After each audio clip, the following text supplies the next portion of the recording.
श्री शिवाय नमस्तुभ्यम। दोस्तों, आप सभी लोग जानते हैं कि 20 मई 2024 को है सोमवार प्रदोष व्रत। अब आप कहेंगे कि भाई सोमवार प्रदोष व्रत में ऐसा क्या खास है, तो देखो यहाँ पर हम आपको बता दें ये दोनों ही जो दिन है ये भगवान शिव जी के बहुत ही ज्यादा प्रिय दिन है और इन दोनों ही दिनों में भगवान शिव जी को बहुत आसानी से प्रसन्न किया जा सकता है और भगवान हमारी मनोकामना भी पूर्ण करते हैं। पर दोस्तों, जब ये सोमवार और प्रदोष व्रत एक ही दिन पड़ जाए तो ये एक सोने पे सुहागा वाली बात हो जाती है। इसीलिए इस मौके को आपको अपने हाथ से नहीं जाने देना चाहिए, क्योंकि भाई ये जो मौके हैं ये सोमवार प्रदोष व्रत का ये काफी समय बाद आता है, ऐसे हर बार नहीं आता है। इसीलिए दोस्तों, आप लोगों को इस दिन 5 कनेर के फूल वाला उपाय जरूर करना चाहिए, क्योंकि 5 कनेर के फूल वाला उपाय वो उपाय है जिस उपाय को करने से आपकी जो भी मनोकामना होती है, आपकी जो भी दुख और परेशानी होती है वो सारी दूर होती है। और साथ ही में अगर आपको कोई काम नहीं भी बन रहा होता है, आपको किसी भी प्रकार की समस्या चल रही होती है,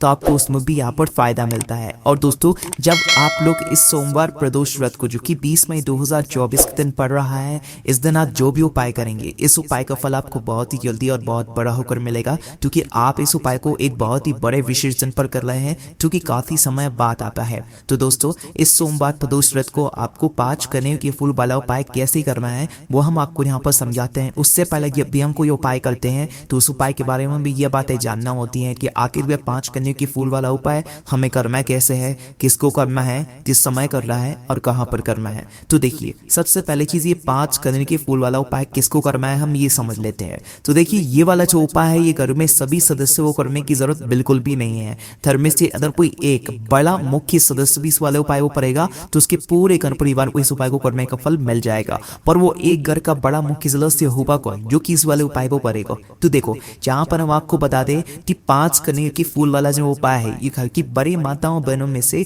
कोई भी एक माता बहन करेगी, ठीक है। इस बात का आपको ध्यान रखना है। अगर किसी कारणवश घर में माता बहन उपस्थित ना हो या किसी कारणवश वो उपाय ना कर पा रही हो तो उस जगह फिर घर का कोई बड़ा व्यक्ति भी इस वाले उपाय को कर सकता है, फिर चाहे वो पुरुष ही क्यों ना हो, उसमें कोई भी दिक्कत वाली बात नहीं है, ठीक है।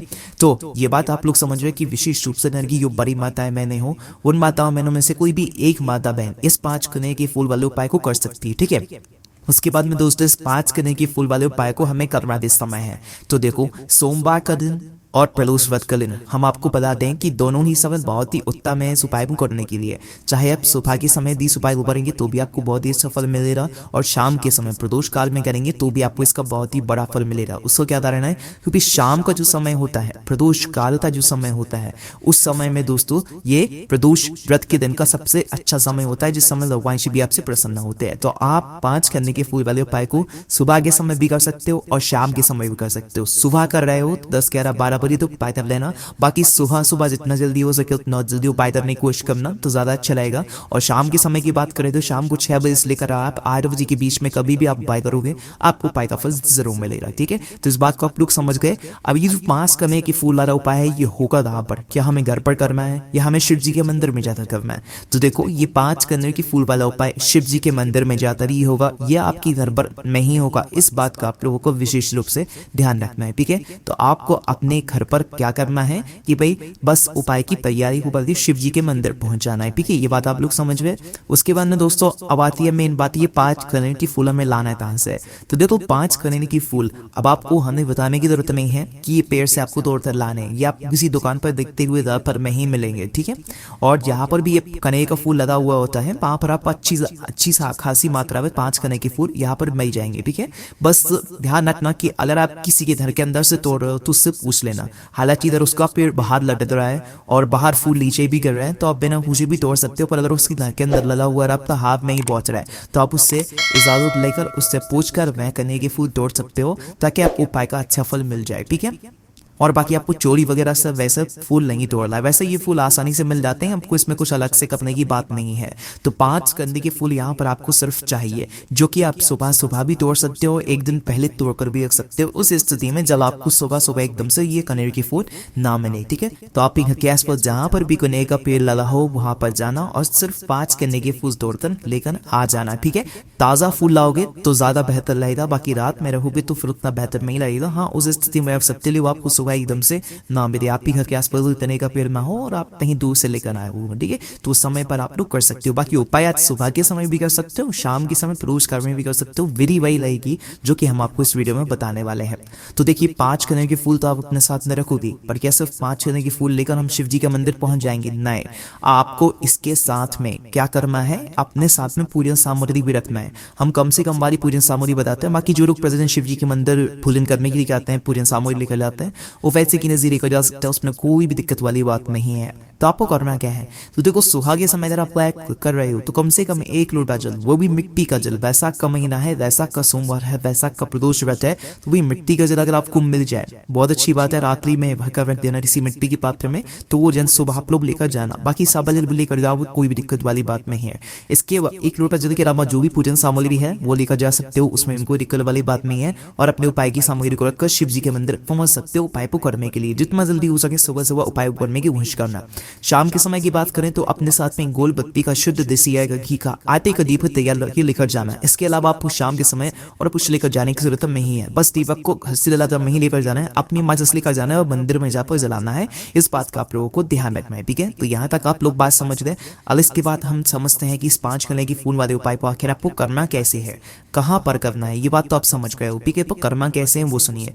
तो देखिए 5 कनेर की फूल सबसे पहले आप लोग अपने साथ में रखकर शिव जी के मंदिर पहुंच जाना और जाते से उपाय मत करने लग जाना। पहले भगवान के दर्शन करना, मतलब हाथ जोड़कर उनको निहारना 1-2 सेकंड, 5 सेकंड, 10 सेकंड पर। उसके बाद में शिव जी की शिवलिंग के पास में आना। पहले आपको क्या लगना है, पूजन अर्चना लगना है, पहले उपाय नहीं करना है। जैसे एक जल निकल रहा है वो मतलब 1 लोटे जल चढ़ा दो, पूजा सामग्री जो भी है उससे पूजन अर्चना कर लो। शाम के समय आ रहा है तो पहले अपना महगी का दीपक शिव जी की शिवलिंग के पास में बैठकर आराम से जला देना, ठीक है। और दोस्तों उपाय को करते समय कोई भी आप जल्दबाजी मत करना, आराम से उपाय करना और उस दीपक को रखने के बाद ही अपना उपाय को शुरू करना, ठीक है। तो जैसे आपकी पूजन अर्चना हो जाए, आपके सारे काम हो जाए, उसके बाद में आपको अपने 5 कनेर की फूल निकालकर अपने सामने रख लेना है। और ये वाला जो उपाय है ये आप अपने सीधे हाथ की हथेली से करोगे, इस बात का भी ध्यान रखना है। ये कुछ उपाय की ऐसी छोटी छोटी बातें हैं जिन पर बहुत सारे लोग ध्यान नहीं देते हैं, और फिर उनका उपाय काम नहीं करता है तो वो कहते हैं कि उपाय काम नहीं करे। इसलिए इन छोटी छोटी बातों का आप ध्यान रखो, उसके बाद देखो उपाय कैसे काम नहीं करता। तो वही आपकी 5 कनेर की फूल तैयार है, आपके सामने रखे हुए हैं। आप इन 5 कनेर की फूलों को आपको 5 जगहों पर चढ़ाना है। जो 5 जगहें हम आपको बता रहे हैं और ये 5 जगहें शिवलिंग के ऊपर ही हैं, कहीं आपको उठकर भी नहीं जाना है, तो बैठे बैठे भी आप लोग उपाय कर सकते हो, है ना। तो वही 5 कनेर की फूलों में से सबसे पहला कनेर का फूल आप लोग उठा रहे हो और पहला कनेर का फूल उठाकर आपको कहाँ पर चढ़ाना है, इसे चढ़ाना है आपको सबसे पहले भगवान गणेश जी वाले स्थान पर। अब शिवलिंग के ऊपर ही जो गणेश जी का स्थान होता है वहां पर चढ़ाना है, गणेश जी की मूर्ति पर नहीं चढ़ाना है ना। तो शिवलिंग के ऊपर जो गणेश जी का स्थान होता है वहां पर सबसे पहला कनेर का फूल चढ़ाना है। कुछ इस प्रकार से सबसे पहले तो आप स्थान पता कर लो कि जो जलाधारी होती है, जलाधारी के राइट हैंड साइड, मतलब सीधे हाथ की तरफ जो जलाधारी होती है सीधे हाथ की तरफ की, भाई उधर होता है गणेश जी का स्थान, है ना। तो आपको उस गणेश जी वाले स्थान पर अपना पीला कनेर का फूल लेना है और खिला हुआ भाव शिवलिंग की तरफ करके समर्पित कर लेना है गणेश जी वाले स्थान पर, ठीक है। और डंडे का भाग अपने जलाधारी की तरफ हो जाएगा, है ना। तो भाई पहला फूल गणेश जी वाले स्थान पर समर्पित करने के बाद अपना दूसरा फूल निकाल लेना और दूसरा फूल निकाले तर आपको समर्पित करना है भगवान कार्तिकेय जी वाले स्थान पर। अब ये जो स्थान है ये भी आप बहुत आसानी से जान जाओगे। आपने पहला फूल गणेश जी वाले स्थान पर समर्पित किया, मतलब जलाधारी के राइट हैंड साइड पर सीधे हाथ की तरफ, और जो दूसरा फूल है ये जलाधारी के लेफ्ट हैंड साइड, मतलब उल्टे हाथ की जलाधारी होगी वहां पर कोने में आपको समर्पित करना है, जो भी कार्तिकेय जी का स्थान होता है ना। तो दूसरा फूल कार्तिकेय जी वाले स्थान पर समर्पित करने के बाद खिला हुआ भाग शिवलिंग की तरफ की करके रखना है, इस बात का ध्यान रखना है, ठीक है। उसके बाद ना बाद आप ये तीसरे नंबर के फूल की, जो तीसरे नंबर है का फूल आप चढ़ाओगे माता अशोक सुंदरी वाले स्थान पर, ठीक है। अब ये माता अशोक सुंदरी का स्थान कहाँ पर होता है, ये भगवान गणेश जी और भगवान कार्तिक जी के बीच में जो जलाधारी होती है, बिल्कुल जलाधारी के बिल्कुल बीचों बीच का जो हिस्सा होता है वो माता अशोक सुंदरी का होता है। तो वही उस स्थान पर आप लोगों को अपना तीसरा कनेर का फूल चढ़ा देना है, खिला हुआ भाग शिवलिंग की तरफ करके ही रखना है, इस बात का आप लोगों को ध्यान रखना है। तो तीसरा कनेर का फूल माता अशोक सुंदरी वाले स्थान पर आपको चढ़ा देना है। उसके बाद में दोस्तों चौथे कनेर के फूल की अगर हम लोग बात करें तो ये चौथा कनेर का फूल शिव जी की 5 पेटियों वाले स्थान पर आपको समर्पित करना है। मतलब कि शिवलिंग के ऊपर एक पात्र टंगा हुआ होता है, जिस पात्र के अंदर से बूंद बूंद करके शिवलिंग के ऊपर जल टपकता है, ठीक है।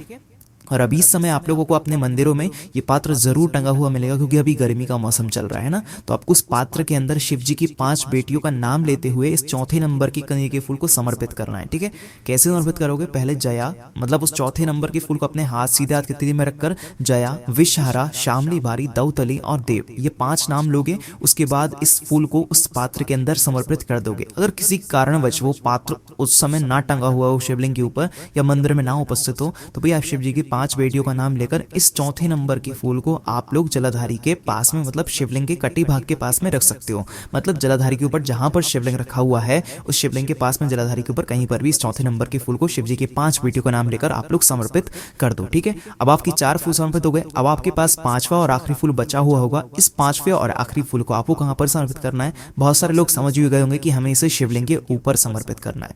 पर दोस्तों, अभी तक आपने जो फूल समर्पित किए हैं वो खिला हुआ भाग शिवलिंग की तरफ करके समर्पित किए हैं, पर जब आप इस 5वें नंबर के कनेर के फूल को शिवलिंग के ऊपर समर्पित करोगे तो ये जो खिला हुआ फूल का भाग होगा ये जलधारी की तरफ होगा, मतलब सामने की तरफ। शिवलिंग को जो हम सामने से देखते हैं तो वही सामने की तरफ जो है इस कनेर के फूल का खिला हुआ भाग होना चाहिए। इस बात का आप लोगों को ध्यान रखना है। खिला हुआ भाग कनेर का जो है शिवलिंग के ऊपर रखने के बाद आपको भगवान से, मतलब अपनी मनोकामना बोल देना है। जैसे ही 5वें नंबर का कनेर का फूल आप लोग समर्पित करते हो, भगवान से अपनी वो मनोकामना बोलना जिस मनोकामना के लिए आप लोग अपना ये वाला उपाय कर रहे हो, या कोई भी जो दुख और परेशानी है उसके लिए अगर आप उपाय कर रहे हो तो अपनी वह दुख और परेशानी बोलना। बस दोस्तों, आपकी जो भी मनोकामना हो, जो भी काम हो, वो बोलने के बाद आप भगवान से 2 मिनट प्रार्थना कर लेना, 2 मिनट भगवान के नाम का जाप कर लेना, श्री शिवाय नमस्तुभ्यं का जाप कर लेना। बस दोस्तों, आपको यहाँ पर ये वाला उपाय पूरा हो जाता है। इस उपाय को करने में अगर आपको कोई भी दिक्कत, समस्या, परेशानी आती है तो उसे हमसे कमेंट करके पूछ सकते हैं। ओम नमः शिवाय, जय भोले बाबा, श्री शिवाय नमस्तुभ्यं।